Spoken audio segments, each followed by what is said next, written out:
Hello, and welcome back to the Out of Program podcast. So today we're joined by Dr. Farzana Rahman, who is a consultant radiologist and the co-founder and CEO of Hexarad, a company providing technology and services to help hospitals deliver faster and more efficient radiology reporting.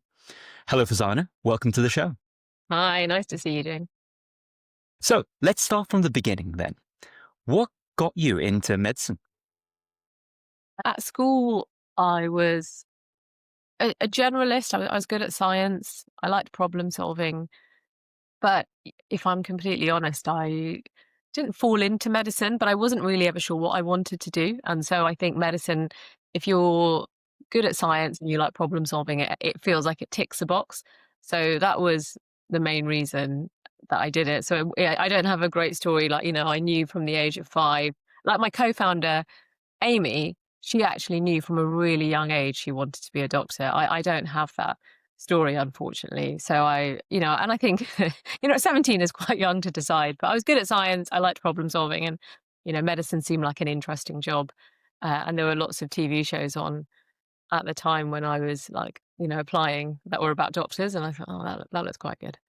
Yeah, and I think to be honest, that's a common story that we hear from many that come on the show, where they kind of just fall into it because they were just gifted students that didn't really have a great imagination as to what they could do with their careers. But I often wonder actually if that is then a later driver to, pursue alternative careers, because you make the decision so early and then you just jump through all the hoops, you progress, and then suddenly you have a point of reflection where you think to yourself, well, is there actually different things that I can enjoy? Certainly from the guests that I've spoken to, on the show, it does feel like many will say they didn't know at the beginning and they just kind of went with it. So how was your experience then at medical school? I found medical school quite overwhelming, actually. I didn't really particularly struggle at school, but when I got to medical school, the thing I found really hard was the volume of things you had to learn, particularly in the first couple of years, because you have, the kind of basic foundations, which I didn't find super interesting, like the biochemistry, uh, and things like that. So I feel like I struggled insofar as I was okay with, exams and things like that, but I just found the volume, big. And it wasn't until I moved into the clinical side that I found it truly, really interesting.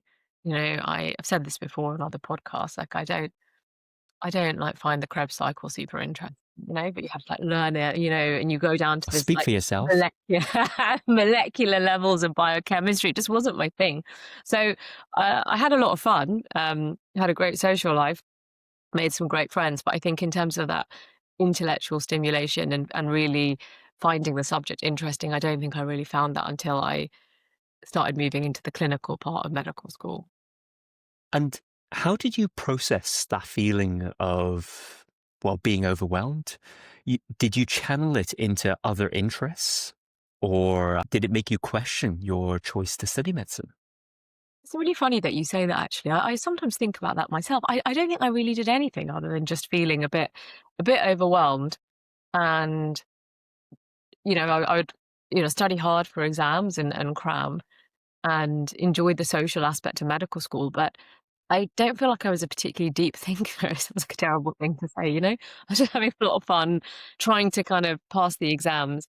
And it wasn't until I got a little bit older that I think I started thinking a little bit more about the future. But I think when you're in medical school, the path to the end of even becoming a doctor and then picking a specialty and then it feels so far away. And there are so many hurdles to jump through and so many exams that it wasn't really something I thought of. But you're moving in this pack, aren't you, in medical school? You're moving with all these other people. Everyone is doing the same thing. And so there is comfort in that because a lot of people are quite similar. And it was, it was very good fun. So I suppose in short, yeah, the social aspect of stuff was probably how I coped with things being overwhelming. It's interesting to hear that, because I think my experience was quite similar when I was a big fish in a small pond when I was at school, everything was effortlessly easy. And then when I transitioned to university, I really struggled. No one had ever taught me how to learn. Certainly when it came to grasping concepts. So most of the studying that I did in school was rote learning.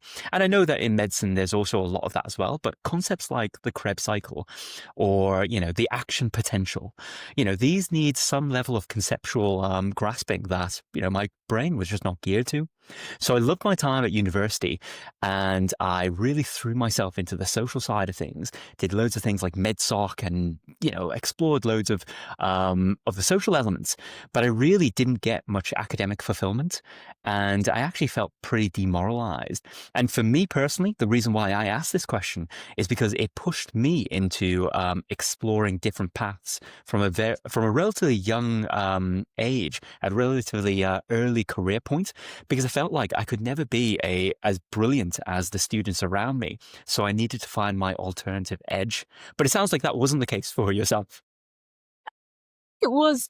I think yeah, everything that you said for sure. And I think when you find school like fairly straightforward, you don't need to work super hard. So then, I went to medical school.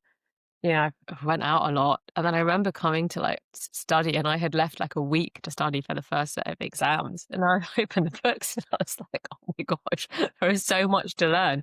I don't know if it's physically possible to learn this much, and so certainly I think feeling like overwhelmed and the volume of work. But I think I didn't even at that point, I don't think I really entertained anything other than just like getting through it. But you're completely right, and I do think that in medical school it's pretty competitive, right? So you're kind of ranked, you're stat ranked against everybody else. But I do think that the qualities that make you very good at exams aren't necessarily the qualities that make you a very good doctor. And now that I'm, at the other end, and I have a lot of friends who are amazing in their specialties, in surgery and other specialties, they weren't all like the people who are top of the class, but they're absolutely brilliant. So I think there is something about perhaps teaching our young people that how you do in exams, and I think that with school is not a reflection of how you will do later in life. And particularly now, I think when I think of AI, where if knowledge is no Mm. longer king, and a lot of what we were tested on when I went to medical school, which is a long time ago, was knowledge, right? It was, can you recall knowledge? But now, like how if knowledge is no longer king, what are you looking for? And I think, in fact, the qualities we should be looking for are the ability to learn, ability to adapt, ability to assimilate information really quickly. And I'm not sure that when I went to medical school, those first couple of years tested that or really even encouraged that. Um, and so, yeah, it's interesting. I think I graduated now 20 years ago from medical school. And I've seen, I've kept in touch with friends, and I've seen people who I went to medical school with over the years. And I think most people would agree uh, that, how we were then and what we were tested on probably wasn't, it wasn't a marker of like success later on. I think you touch upon a really important point, and it's something that I've observed as well, which is Mm. that all the things that we're measured on as we go through medical school and then later in clinical training, you know, in my generation, there was things like, you know, assessments on research papers and audits. Those do not translate into, abilities at patient care or, going above and beyond, on a night shift. So, if I was in a health education England role, I would think to myself, like, how do you align people so that in this modern era, particularly with AI, you are prioritizing the right skills as they go through that training? But this is an enormous topic, and we certainly don't have time to delve fully into that. So we've talked a little bit about your time in medical school, and you said that you really found your feet when you got into clinical practice. So do you want to talk me through how that was, and also a bit about how you decided to then choose radiology? Yeah, of course. So I found so when I started the kind of clinical side of medical school, I found it so much more interesting. Was problem solving, quite dynamic, had, brilliant teachers and consultants, and it just became a lot more interesting. I think I liked being out of your comfort zone. That first time you go to a ward round as a medical student, and then you get picked on, Mm. So then you're not sitting in lectures at the back where you can kind of snooze off. You are forced to learn and think on your feet, and I thrive in that kind of environment. So I really enjoyed it. And then when I graduated and became a junior doctor, I think, yeah, those first few years were some of my like most, stimulating, like points I've ever had in my career. I really, really enjoyed it. I liked speaking to patients. I enjoyed the kind of camaraderie you have. I don't think it's exactly the same now for junior doctors, but I just had brilliant consultants. It was a real feeling of team. We would have things like we would have after the big ward rounds, we would have a weekly like coffee with all the the junior doctors and the consultants would Mm. all take part. There was a real sense of team. And I really think back to those leaders then and just how important they were at building up morale. We worked shifts that a few years later became no longer compliant, Mm. helpfully, mapped out by tools like patchwork. But at the Thank you time, for the plug. we worked shifts that weren't compliant, but were compliant for the regulations that were there at the time. But were long hours, right? So we would do like a week of on call, 2 days off, then a week of nights, and then patterns that would leave you tired. But I didn't really mind it because you had the same team. The consultants were always there. There was a real sense of just working together. So I very much enjoyed the clinical side. Did you find the same thing when you went into clinical medicine? Yeah, I think so. I really enjoyed the patient facing side of things, interacting with patients, and yes, being part of that unique environment of working in a hospital. There is Yeah. something, those bonds that you form on like a night shift when you're the only two people on Yeah, yeah, yeah. call, or the high pressure environments of an emergency department. Those are hard to kind of recreate in any other setting, and I really valued those. But I think for me, what I really didn't enjoy, and that's probably what pushed me into founding a business like Patchwork, was the bureaucracy and the hierarchy. Yeah, yeah. As I mentioned before, I didn't really, I wasn't a high performer when in medical school, but when I became a junior doctor, I'd already explored all these alternative paths and I wanted to assimilate those. So I was really ambitious Oh, and I wanted to do so much more, but the system did not enable me because I yeah, think the benefit and the curse is that every year you essentially get promoted so long as you pass your exams. yes. But then you can't like leap into like senior management or leap into a senior clinical role because of that rigidity. And I think I was really impatient. That really frustrated me. And I think that was one of the push factors for me, actually.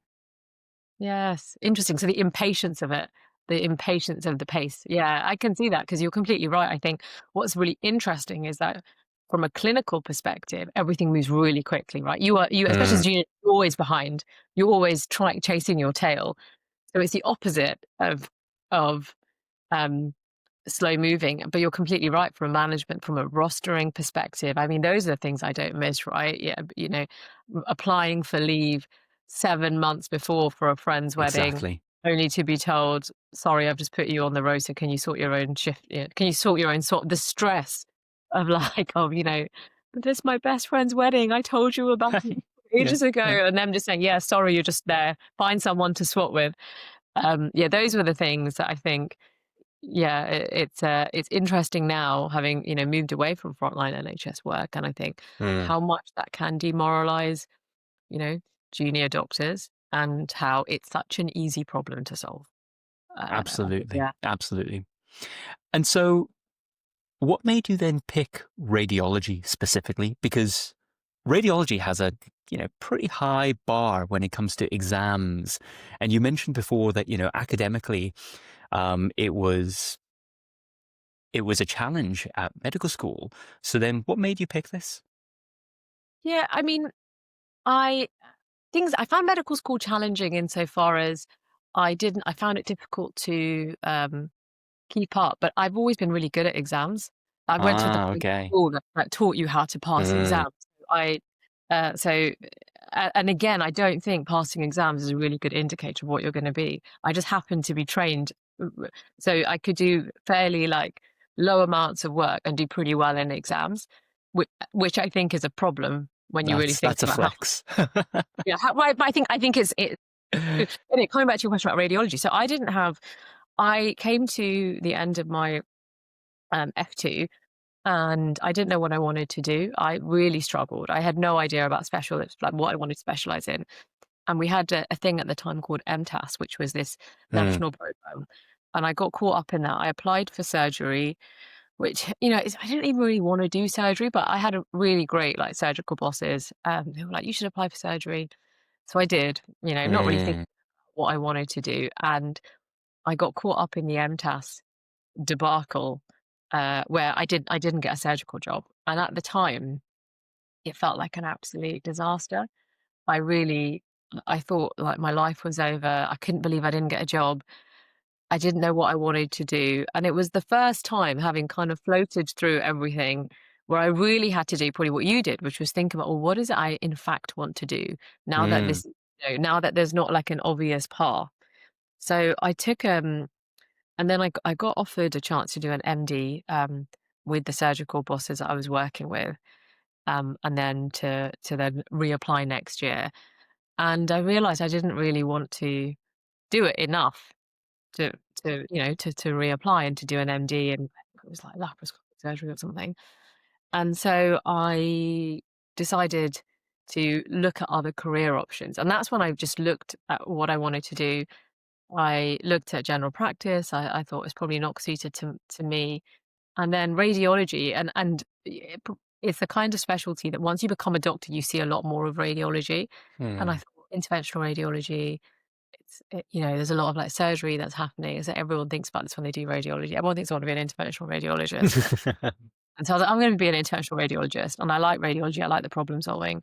So then I pivoted, applied, and then got in, and enjoyed it. Like when I started radiology, it was completely different, but I did really like it. And I'd liked that it felt like a real, um, like, again, you're completely thrown at the deep end, had no idea about anything to do with radiology. And so again, it was like learning new things.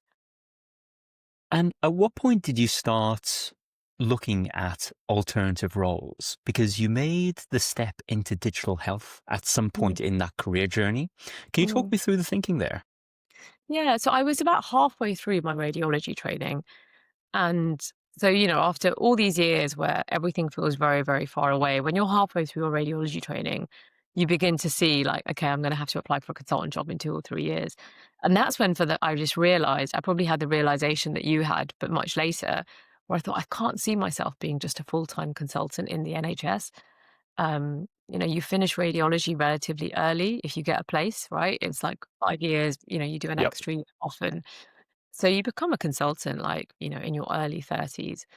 And the idea that then you would then do that job for like 30 years, I just thought, I can't see myself just doing the same thing. And I liked the idea of like system wide change. I liked the idea of making impact in healthcare outside of just the frontline stuff. So did a, I was doing a fellowship in London at the time, and at the same time, I did a master's in health economics. And that for me was really eye opening. It was a part time program at the LSE, and there were lots of international people, a lot of people from the US, so healthcare people who were doing this. So this was my first exposure to people who weren't just frontline doctors. And it was just really, it was completely different to medical school. I found it really interesting. I loved the economics aspect. I found the kind of stuff about understanding finance in healthcare really interesting, and I met some brilliant people. So that's when I realized that actually there was a lot more that you could Mm. make an impact in healthcare outside of just being a doctor. And so then once I finished that, then I think I was in my last year of training, and I got a role doing some like digital health. It was at NHS Digital. So I had a consultant job where I did 3 days as a consultant in the NHS at UCLH, and then 2 days doing policy work in the digital health space. How did you identify that role? Was that just something that was advertised, or did you have to network your No, way it to was it? networking. It was networking, and I think, when you're a doctor, you don't really understand the power of networks, but by the time I did my master's, I expanded my network. And, I think they say that, the vast majority of jobs are never advertised. So I spoke to people, had some introductions, and through that, then, pitched myself for a role where I said, I think you should give me this role doing this. And then I got the role. And did that require a bit of negotiation with your home trust in terms of in terms of the job plan, what you were going to do in the trust versus then what you would do with NHS England? Yeah, for sure. But what was really great was, I think I started off, I was doing a job at St George's, and that, you know, it was fine, but people didn't really understand what I wanted to do. But when I went to UCLH, then it was a really supportive environment, and the clinical director at the time and the radiology manager, they were hugely supportive. They helped me like create a job plan which was part time, to accommodate that, and they saw value in it. So they were really supportive. So I think UCLH, from that perspective, was just, yeah, was very supportive of doing something else. They saw it as an addition. They didn't see it as taking away. Hmm. And what did you learn from that first, experience stepping away from pure clinical?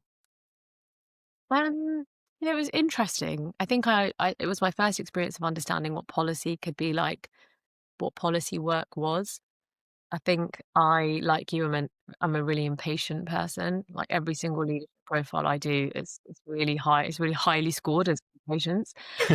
And it always doesn't matter how much I try. It's always like on my personal development plan, be more patient. So I found policy like probably not what I thought it would be, because it's quite slow. Um, as it has to be, because you can't, if you're going to implement policy, there has to be a lot of thinking. So I found it interesting, but I quickly realized that it probably wasn't for me. Mm. And then later on, you took a similar role. You became the head of data and digital strategy for one of the medical colleges. Is that Mm. right? So, Yeah. can you tell me a bit more about how that came about? It was kind of part of the same. I was doing this role at NHS Digital, and then they worked closely with the academy, and then they I said, "We need see. someone to head this up." So it was kind of a continuation of a role I had started. And yeah, I had a great time there. The people were lovely. Um, I learned, a fair bit about how colleges work and, how the specialties work. But again, I think I'm a bit more of an operator than a policymaker. You're probably the same. And so I like to see change, and I like to see change quickly. And It's at the that same time, impatience, like, isn't it? it's that impatience. It's that impatience. And I met my co-founders, and I was still a registrar. So we'd always talked about this idea of setting something up. So we were all radiology registrars together at St George's, and we were all drawn to each other, I think, because we'd all done other things. So I was doing this policy work, had done a master's in health economics, and Sam was he has a really interesting background. He did physics at Oxford. Then he was a commodities trader in the city for 10 years, trading oil. Then he went back to medical school. And then Amy was an editor at the BMJ. Jay had set up some other businesses. So I think we were drawn to each other because we had a like-minded approach to things, and probably an impatience and being comfortable being thrown in a little bit at the deep end. So we'd had this idea that we didn't know what the idea would be, but we knew we wanted to Mm. do some radiology to tackle this problem that we saw of too many scans and not enough radiologists. So around the time that we were doing the policy stuff is when we started thinking about Hexarad, setting it up, and so then by then it was like a natural move that we started that. Then our focus on Hexarad. So we come on to the Hexarad journey, and I just want to explore those early days a bit further, because I Mm. think what's particularly interesting about Hexarad is that your entire executive team, or at least at the starting point, were all radiologists, and you've touched upon how you all connected, that you were essentially kindred spirits. You were Mm. hustlers that were all doing these different things. You wanted to work together, and you had some idea of the problem space that you wanted to address. And I think it's just incredible as well that you met them. You met both of them in St. George's. But the team is wider than that, isn't it? Because you mentioned Sam and Amy. You also have Jay. So if we can just deep dive that a bit more in Yeah. terms of how that all came about. Um, you wanted to work together. How did you think about things in terms of starting a business together? In the beginning, we didn't really know what it even meant to start a business, right? So we had this idea, and we thought about, helping with getting extra scans reported. And early on, we ended up meeting Charles Niehaus, who is our mentor. He's chairman of our board, and at the time, he was an executive director at Alliance Medical. So we met Mm, him, really like instrumental, right? I think he saw 4 like naive but keen and hardworking people. So he really helped. We ended up having a joint venture with Alliance Medical in the early days mm, uh, to set things up. So I think that certainly really helped. And we set up. But I think much like you, like the original idea we had was much, I think, smaller and quite different to what it is now, which was okay. We're gonna support how reporting works. But then as we dug into, I suppose, what would now be that first pilot that we had, which was this joint venture, we then realized that there were so many gains to be had through technology, through reworking something, through just being like, what if you did it this way? What if you did it completely differently to what everyone else did? What if you didn't just do teleradiology? What if you just reinvented the game? And so it was an iterative process with a lot mm. of pivots. But the main thing I think is we just got started, right? We didn't spend ages navel gazing too much. We just thought, let's just get started, let's learn, and then let's iterate. Did it feel daunting for the four of you to go into business in that way? Or did you just rush into it, head first without a care? I don't think it felt daunting because we hadn't been like we're going to give up all our jobs. We were kind of doing this as a side project, so there wasn't really anything to lose. It was interesting. I think we're all lifelong learners, so we were like, if nothing else, we're just going to learn about this thing that we didn't know about before. And so the risks were fairly low, right? We still had our jobs. This was interesting. I mean, we did, obviously we worked, all hours, we sacrificed other things. But in the beginning, it didn't feel particularly daunting. And as we kind of got traction, and it wasn't easy. It took time to stand things up. We, had lots of setbacks along the way.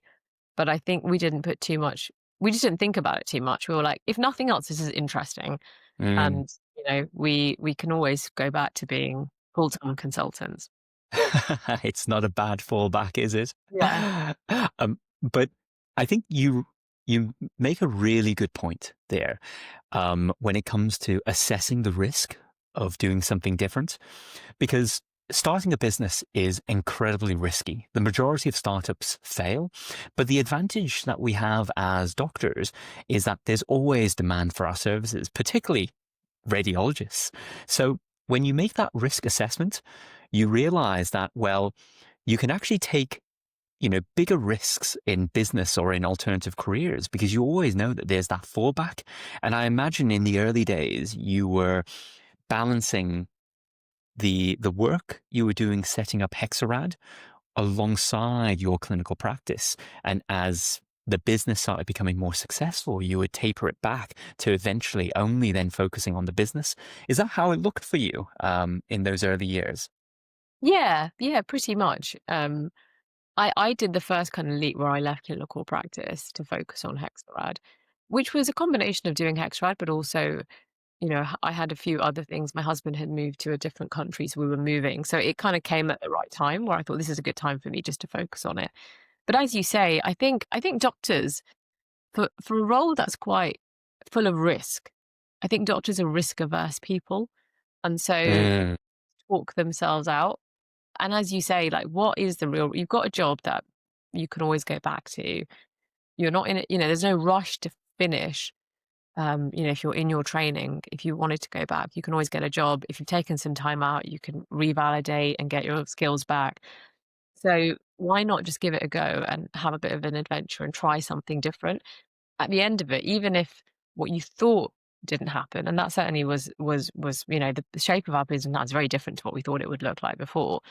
You have then really built your skill set. You've become an expert at something else. And so, there is value in that learning and becoming an expert at something if you enjoy learning and becoming an expert at something, which I think people who do medicine do. So I think it's, but I think doctors can be very risk averse when it comes to decision making. Definitely. And I think to some extent, throughout our entire professional lives, we needed to jump through hoops. We've had it really clearly articulated what we need to do in order to get to the next stage. There's very little jeopardy. We've never really, we apply for training posts, but it isn't the same as interviewing for a range of different jobs. So I think that is a big mentality shift. And yeah, I think it's so interesting when you think about how risk adverse clinicians can be versus then the actual risk in doing anything alternative. So I think what you just described there is really pertinent. Um, Talking a bit more about that founding team, again, it's a huge fascination for me because you're an executive team that are all radiologists. How did you decide your roles in the beginning? Yeah, and we are, so there's four of us, but Tim, who joined us early on, he's the Yes. fifth person in our C-suite. He's not a Yes. radiologist, he's our CTO. Super interesting person, really interesting background. Similar in that he's not a doctor, but had done other things before. So he did philosophy at university. Then he was, I think I told you, he was like a model for like Prada throughout university. No, Oh not my for. gosh. He was a catwalk model to fund his time through university. So has some really interesting stories I should get him on the behind show. doing Yeah. that. Yeah, then he graduated, did a few jobs, and he decided he wanted to teach himself to code. So he taught himself how to code, did that very well, was at Deliveroo, I think was one of the kind of people who shipped like the most number of features or something. He's a machine when it comes to coding. And then we met him. He was a friend of Sam's. And so he joined us really early on. And so there were five of us. And in terms of deciding roles, yeah, I think we're very different. The four the founders were very different. So it was really, I think the roles became quite clear very early on of what people would do, and I think that probably is our strength as a founding team, is that we share the same values, we get on very, very well. But our core, the way we think and where our strengths lie are in different domains. So it became very clear, like there wasn't as much debate. I mean, I say this now, but I don't think anyone else was like, I want to be the CEO. I don't think that was the case. To speak to the others, but I don't think so. I think I was always a kind of vision person, really fairly Mm. big, risk taker, delusionally optimistic about everything. It will all work out in the end. Um, and Jay is, he's also very visionary, really good at execution. Sam has obviously got this finance background. And Amy's just her kind of ability she's got like a natural gift when it comes to commercial scale. Like she's just gifted at it. Which I feel like I spotted before she did. So I knew that she would be amazing at it, and she is. So Well, yeah. it's that keen eye for talent, which is why you're the CEO. Yeah, exactly, Jing. Yeah, that's exactly it. Yeah. Then you're now a Series B business, so you've done incredibly well, raised a lot of money. You've gone from you've gone through the motions and become a fairly established business. How have you all personally adapted to the changing expectations as the business has grown larger? Yeah, I mean, it was a really steep learning curve, but I think we're all quite open to learning and change.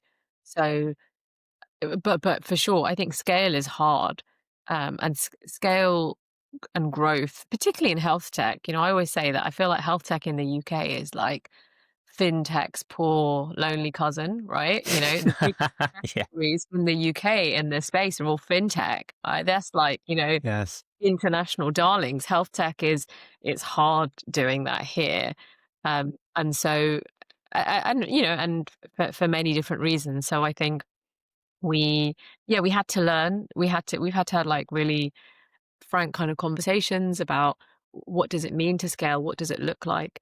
We spend a fair bit of time thinking strategically about what does scale look like. We all also enjoy learning and reading, so that's always really interesting. We learn a lot from other founders. I think that's probably my number one like area where what I find really difficult, not difficult, what I find really great is finding people I can talk to about difficult problems. I think you and I have done this, right? And it's meeting other founders who've been through the same thing is super helpful.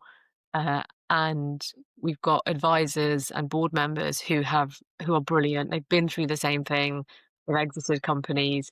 You can call them up and talk about something hard. And I find this with Mm, generally with other founders when I meet them. Like much like you, there's no pretense. No one sits there and is trying to sell how great they are. But people will yeah. just be like, "Have you done this? Is this really hard? How do you do it?" And people are like, "I tried and I've just failed." And so I think that kind of openness where you're just open and honest about the difficult things is the first step. And I think it's still a challenge. It's really difficult, but having great people around you and honest conversations. And I don't know whether you've read the book Radical Candor. Mm, Jaded really was instrumental in is this idea of being really open and honest, whilst caring deeply about the person. So I think that's really important as a company grows. You have to have radical candor where you're just really honest about what's working and what's not, and then pivoting when need be. mm. So it sounds like you had a real growth mindset and you surrounded yourself with really smart people, people Mm, like me. Glad yeah, I'm in that bucket. exactly. What did you do here? For sure. And Yeah. and I think I've been really lucky, I think, with people who've supported us. So we've Mm, got like friends who've exited companies, advisors that we've met along the way who've been generous with their time. And so I think just knowing to ask for help, asking for help is not a bad thing. It is mm, a really good thing. And surrounding yourself with people where you can ask those conversations. And I suppose display some vulnerability, right? If you are, I'm finding this really hard, by definition, you're being vulnerable. But it's amazing how many people have helped and like guided us along the way. So I think, yeah, no man is an island. And I think that's certainly true in like scale up world. And then with the executive team and the co-founders all being radiologists, how has that shaped your thinking when it comes to hiring? Because I think what I recall of Hexarad is that you do hire a lot of doctors into various different roles across the business. Is that right? Yes, yes, we have. So we think we have a lot of junior doctors in the business actually, and clinicians, not just junior doctors. So from a radiology perspective, we have a lot of our senior leadership are radiographers, so they ex-radiographers, they understand the space. But we find junior doctors are a group who, I think we are talking earlier about like, what does it mean to work in a space with AI where knowledge is no longer king. Like what are the qualities you need? I think the ability to think quickly on your feet, use like first principles thinking, assimilate information really quickly, um, have a love of learning, be comfortable out of your depth and in the deep end, and be able to make a decision and prioritize. I think they're really important. And so junior doctors have all of those things. They Mm, they have every single one of those qualities. They're very good at thinking on their feet. They're very good at assimilating. They're used to using a first principles framework for an unknown situation. They are used to making difficult decisions. It doesn't matter how junior you are in the team, they don't get paralyzed by indecision. They have to make a decision, right? Um, mm, and so we find those qualities are just um, so valuable. And I think that those qualities will be even more valuable now, where you're in a world where knowledge is moving so quickly, tech is moving just so quickly. So you need people who can operate at that level. So we find that, yeah, junior doctors are great. And I think what's been really unfortunate is there's been just such a lack of morale yeah. amongst junior doctors in the NHS, right? Those qualities and kind of what you said, you wanted to make change and affect change, but no one. I had the same thing. I never thought I'd start a company. I tried to kind of, I tried like national, like central policy stuff. I tried doing it in my organizations, and I just was met. It was so slow, and the systems around the default was not to change, right? And so you felt like you were like swimming upstream because you wanted to change something, but you had to justify. It was like, well, why would you want to change anything? And I think in that space, together with just how junior doctors have been, whether it's pay, how they're treated, I think the lack of morale, which I think is very different to when I was a junior doctor. I think we had great leaders on the ground and we were treated differently and better. Um, I think all of those things then just mean that then you have a lot of people looking for roles. And Mm, so for us, that's been, they've decided like we've just have some real superstars on our team who are junior doctors. And they had done to be fair, a lot of them had done other roles before. So we mm. didn't kind of pluck them from there. They had been a junior doctor, moved somewhere else. And that's when, after they did their first role, they came to us. But we just find that skill set is, hugely valuable. Yeah, it's really interesting hearing your take on on hiring these individuals, because I think when I think about the junior doctors, you're right, they've got these incredible skills, but probably also that mentality as well. They'll be hungry, they'll be ambitious. They know what hard work looks like because they've had to jump through so many hoops and exams to get to where they are today. Um, and they also know how it's not a 9 to 5 as well, which is very much the startup qualities that you're looking for. And AI is a great leveler. So if the knowledge is completely democratized, then it all comes down to skill set and mentality. Um, Exactly. and given that you've hired so many junior doctors into your organization, you'll no doubt have a mix of experienced people versus junior doctors. And these junior doctors will have less of that business experience. You may have them in operational roles where they're project managers, or you may have them in support roles or even sales roles. So, are there any kind of generalized insights from all that hiring, when you see these people land into these organizations? Because I think the audience will be very interested and they're probably thinking to themselves, could I do an ops role or a sales role? What does that kind of look like? And how do I adapt in those situations? Yeah, for sure. And you're completely right? Because what you have is a brilliant generalist, right? Often with, as you say, not an expert at whatever the kind of domain that they're in the company. So what we find is like really good training, good support. We've got kind of more like, we have people who are experienced in that domain to support those people. And then like we've got a program right now in the company, which is like a rising stars programs, not just for junior doctors, but for all the people who are not like leadership roles yet, where they have coaching and like teaching and training. So there's obviously your domain training, but there is also like what does it take to lead or to like manage and how do you lean into that? So that's one of the things I would say that we did.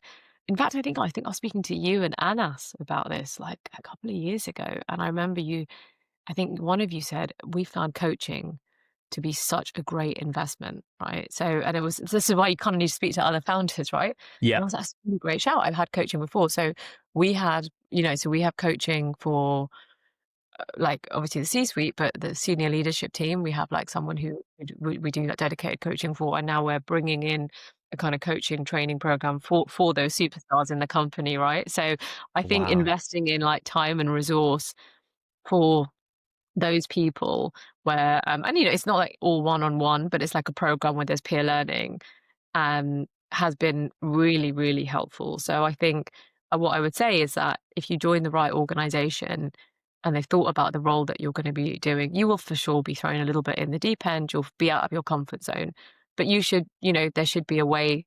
Like there should be a way for you to kind of upskill in both your domain knowledge, but also a way for you to then progress through your career, as you said.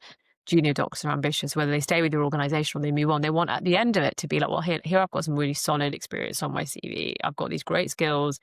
I've been through it like a program, and that's helped me like to get to the next level. Brilliant.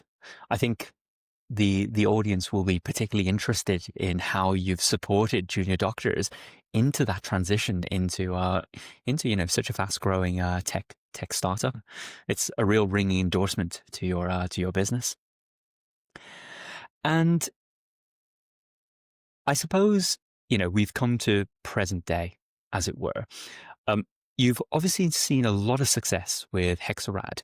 Can I ask, are you clinically practicing at the moment? Is anyone in your team clinically practicing? Yeah, so we're all Hexarad is a registered body with the GMC, so Mm, we are all and we can report scans and maintain our clinical skills that way. But we don't in the C-suite now. none of us no longer work in the NHS. So I think everyone, we still had like some like Jay and Sam worked in the NHS until a year ago. We obviously have our medical directors, and they're still in the NHS. They spend some time with Hexarad. But no, I think we're at the stage now where it would be very difficult to balance both and really to do Mm. either one justice. I don't know about you, but having being kind of part of like a scale up and being a founder, it's like your child. They really do Yes, yeah, yeah, yeah. a lot, a Yeah, and your lot. child needs feeding, Your child unfortunately. needs feeding, yeah, your child needs attention, your child will keep you up at night, right? So all of those things, yeah. Yeah. I mean, for myself and Anas, what helped was that we were locum doctors whilst building a locum platform. So in some ways, we were eating our dog food for quite a while in the early years.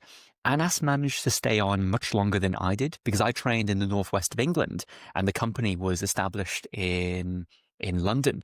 So, there are just differences in practical terms, in terms of guidelines, in terms of, culture, in terms of IT systems. But because we co-created it with Chelsea and Westminster, and Anas was a doctor in Chelsea and Westminster, he was able to stay on longer and he could justify it as product discovery Yes. whilst Yeah. building the business. But it does come to a point where it's just so operationally taxing. And for myself, I was working for many years as the chief operating officer, which meant putting out fires, like delivering client projects, which are hugely stressful. So it was just completely unsustainable. But do you have any regrets about not being, able to work in the NHS? No, I don't know, I don't. I think because, we still work so closely with the NHS, it doesn't feel like I think if I didn't have that, I would definitely Mm, feel it. But we're still making an impact. We work really closely with the NHS.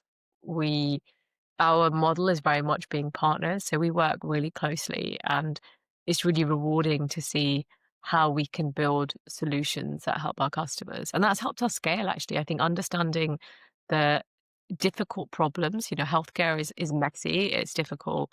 With one of our customers when we first started with them, we built a dedicated gateway for them. I remember when we launched our on-call platform, Tim said, why do these doctors not have notifications? Why are they pressing refresh? And then we introduced that, right? Um, and so all of these things where people can come to us and they could say that we've got a pain point here, and then we have the ability to help them and really work in a true partnership way. I think that partner working, like we didn't see that exist before we entered the space in the space in which we operate. And so for us, it's about creating a whole new category where, you know, the NHS, it is a brilliant, concept and institution, but it should also work with partners, right? Who can for bring that sure. fast-moving innovation. Because that like seeing patients, the kind of day-to-day responsibility is so huge and so big that in fact bringing people in who can maybe help you think about things differently, can move quickly with tech, can build, you know, AI. Like we built, we have AI that we've built where we know because we've been on the front lines that, something might be called a CT chest abdo-pelvis, but Mm, a different radiologist would be good at, reporting different ones. And the only way to do mm, that is the clinical indication. Like someone who's a uroradiologist will be good at looking at bladder cancer staging. A lung radiologist will be looking at, a lung cancer staging. But how do you know that when the scan is called the same thing? So we built AI that reads the clinical information and then routes it to the right person. Like those are the kind of things that I think will be very difficult to do within the confines of structures that currently exist. So I think, yeah, I don't miss the frontline mm. stuff because I think probably much like you, I think the impact, that can be had by working as partners is huge. And I think the value that we bring and, clinically led companies bring is that we understand the messy reality. We're not trying to teach people to do things completely differently, right? This Mm. is how we work. These are like, let us take that burden, these little burdens away from you. Mm. That's really interesting. I was just reflecting, um, on myself about, how I feel about no longer being, working clinically in the NHS. And I do think a big difference is the fact that I left relatively early on in my career. in some ways you completed it. You got to CCT. And I think the difference as well is that you're building, something that is very clinically facing. Whereas for myself, I work in workforce. So I don't get the same kind of exposure to the clinical problems. There's a second order to things through workforce. So I think, totally understand where you're coming from there. So we're running out of time now. So I want to finish off with one final question, which is, what practical advice would you give to clinicians who are thinking about leaving the traditional pathway or trying to accommodate something a bit different? Yeah, I mean, first of all, I'd say you don't have to leave. That's the first thing. That if you love your clinical job, it's not an either or. And I think I did this for a long time, which was have like what they call a portfolio career. So I did a little bit of everything. And I think that's a really great place to start. And what it can do if you have a portfolio career is it can help you um, enjoy your clinical stuff more. And certainly, I know a lot of people who have that, and there are lots of workshops and extra resources for that. So I'd say that's the first thing, because I think thinking about having to leave something that you spent so long for, and that maybe if you don't Mm, like it, of course, but medicine is a great job.